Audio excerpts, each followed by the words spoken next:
So, I got up to chapter 36 last time, so... Uh, chapter Well, hold on, 37! hold on. Huh? Hey, let me open chapter 37 so I can follow along. Yeah.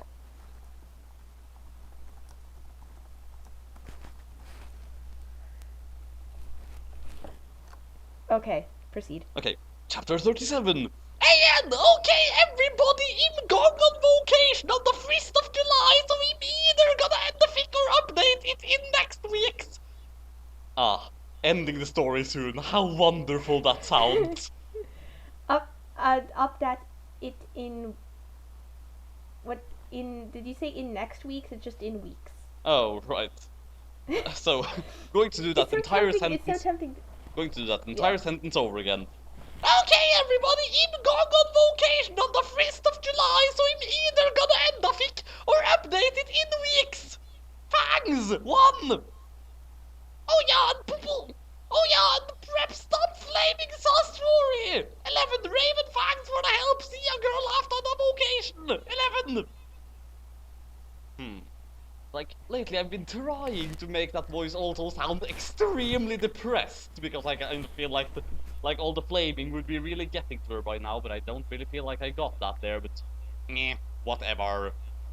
Hey, it's Darko's Darko's point of view. Lol, coming up. Yeah, well, She actually put lol at the end of it. yeah, well, before that. 666.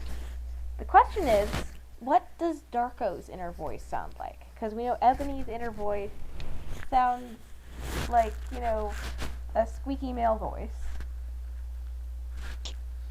Well, I'm probably just going to read it in the voice that I regularly use for Draco. Let's just say that NOB is an anomaly, and her inner voice just inexplicably sounds completely different from her outer Okay, voice. but you need to sound angstier in this Huh. for some reason. You need to sound angsty and hair gelled. Hair gelled? I don't know. Well, anyway. Darko's point of view, lol! Vampire Knight chained Hargrid to the floor. Hair grid. Huh? Hair grid. Yeah. Vampire Knight chained Hairgrid to the floor. So, oh my fucking Satan 11. Enobi said, she was so hot! Maybe I could use the support to make Satan fall in love with me faster. Fall in love with me faster. 1. But you are so I think I almost slipped into my dark voice again there. But you are so sexy and wonderful anyway. But you are so sexy and wonderful anyway, Tata. Tata. 1 letter away from Tata. But you are so sexy and wonderful anyway, Tata. But you are so sexy and wonderful anyway, Tata, said Vampire. Why would you need it? To make everything go faster, lol, said Enobi. But you won't have to do it with him or anything, will you? I asked. I asked jealously. I asked jealously. So. OMG, you guys are so scary. 11. I sort of feel like Brittany should have a slightly more pathetic sounding voice, because she's apparently a fucking prep and everything. OMG, you guys are so scary. 11. Said Brittany, a fucking prep. Shut the fuck up, 1, said Willow. It's hard to narrate in the Draco voice when I'm so used to just doing it in my own voice. So, who even says okay? Well, anyway, let's go to Professor Travolta's. I don't know. I really don't know. And after this, Draco, Ebery, and I went. So, does that mean that it's suddenly from Vampire's point of view? Or Willow's?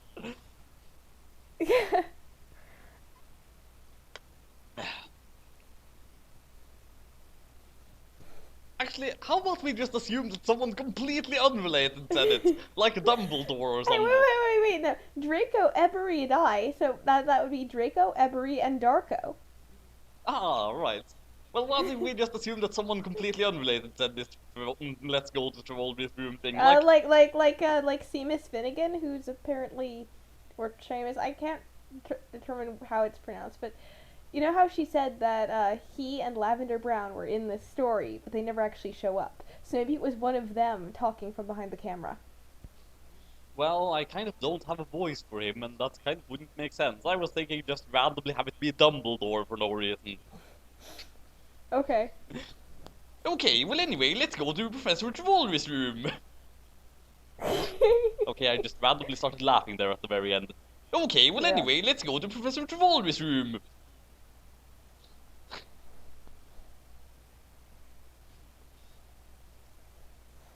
So, going to assume that this third part is being narrated by Vampire. Draco, Ebery, and I went to Professor Siniater's room, but Professor Sinister wasn't there. Instead, Tom Ridd was. Oh hi, fuckers, he said. Now I'm really getting into the dark voice again. I keep getting those two mixed up. It's not just your dark voice, that's your hamminess voice. Because Dark's hamminess level was over 9,001. Yeah, I think the problem is that I never really got a very clear defined Harry voice in general, actually. Oh my gosh, no, you can't go over 100% hamminess. If you exceed 101% hamminess will kill me! Well, you know, if I was ever at any point resembling 100% hamminess, then it would be when Snap was torturing them. Yeah, that's true. I'm just going to go back to narrating the rest of this in my normal voice from now on. Oh hi fuckers, he said. Listen, I got some cool new clothes. I took out the clothes from the bag. It was a gothic black leather miniskirt that said 666 on the back, black Stilton boots, blood red fishnets, and a black corset. OMG, thanks. I said, hugging him in a gothic way. I took the clothes in the bag. I'm not sure how to actually pronounce that. I took the clothes in the bag. Okay, Professor Sinister isn't here. What the fuck should we do? Asked Draco. Suddenly, he looked at the sign on the Blake wall.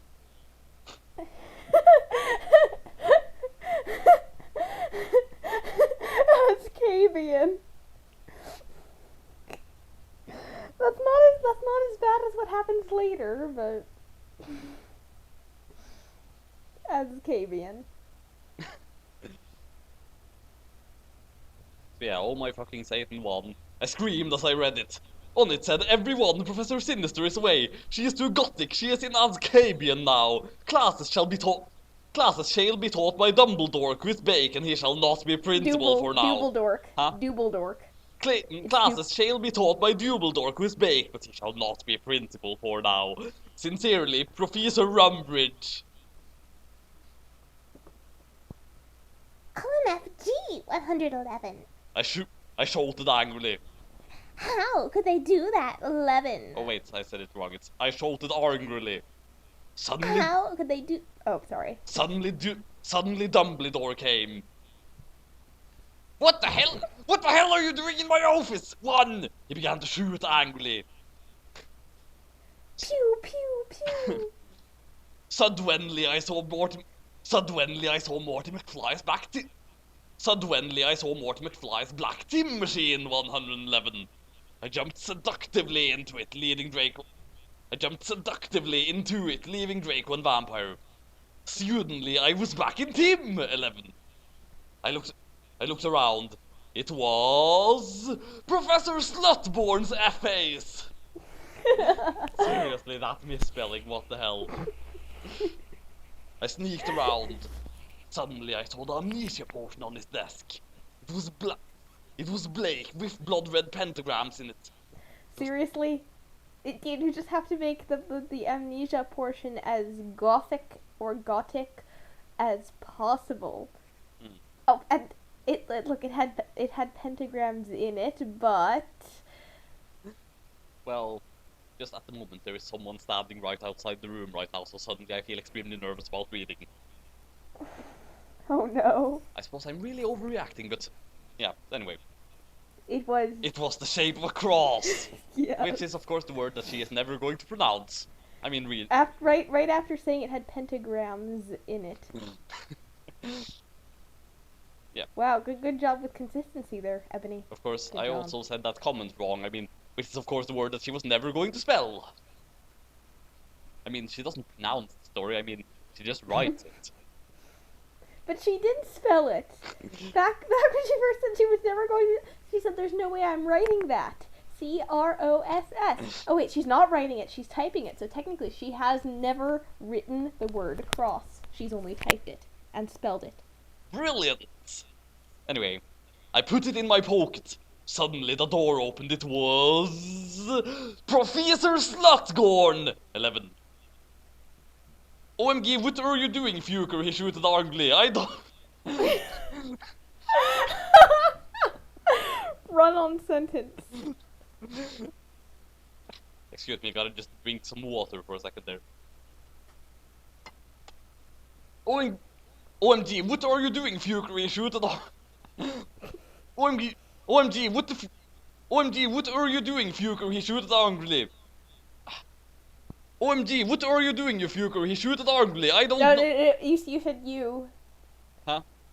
You said you after doing. It's OMG, what are you doing? No, you.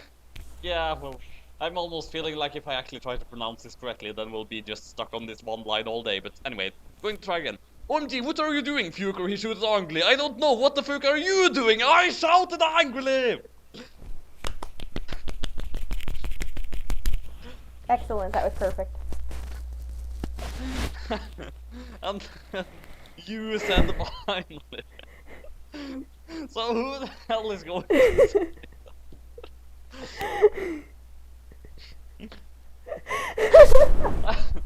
I sort of find myself wishing that I had someone else here right now just to tell them to read this one. Okay, going to read this in my near voice. Yes! Oh, sorry, I was just looking around because I thought it was. Oh, sorry, I was just looking around because I thought it was class. You said finally, hoping he couldn't set a potion in your pocket. And then, of course, I have to go with a voice for Professor Slutborn. So how was it? Make him sound really fat. He wasn't as fat in the movie as he was in the books. In the books, he could disguise himself as an overstuffed armchair. Well, he kind of did that in the movie too, but anyway. Oh, okay, you can do. Oh, okay, you can go now, said Professor Slutborn. And still narrating in second person. You went to the... Oh, wait. It's both first and second perspective, what the hell? You went to the conman room after putting on my clothes! You bastard, did? why did you steal my clothes? I did?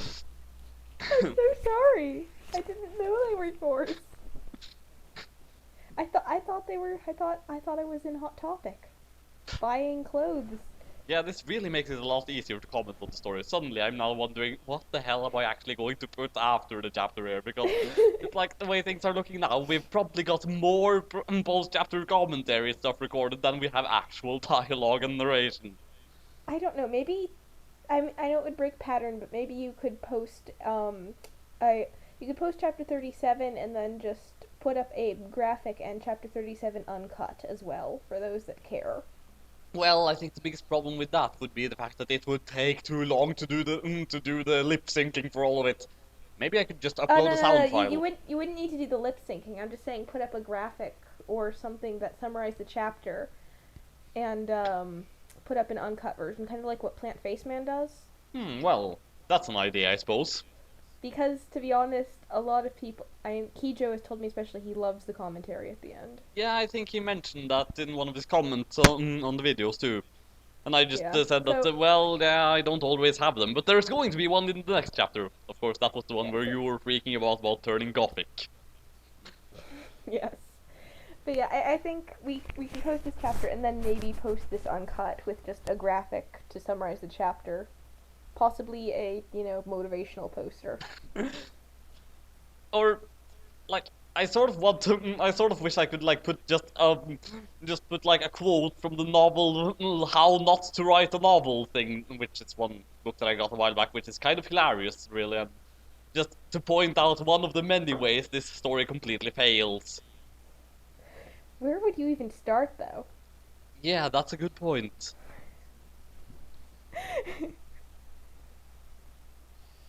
Hmm. Okay, so it was, Yeah, I think we were up to Silas, you- Samaro, and Snap were there practicing Vampires Will Never Hurt You by MCR. Oh, hi, you guys. I said seductively. Oh, where's Satan? Uh, no! and Sirius, another voice that I'm kind of having trouble getting down with. Oh, he's coming, said Sirius. BTW, you can call me Hades now. Suddenly Satan came. He was wearing a smexy black leather Jackson, black Congress shoes, a Slipknot t-shirt, and I was wondering if she maybe said Slipknot t-shirt there, but she wasn't. Yeah. A Slipknot t-shirt and a Blake tie! Technically, it was a smeck sexy black leather Jackson. Well, So, yeah, just one more line of this chapter, I see. Yeah. Okay, I will see you guys at the concert. I said, and then I went with Satan.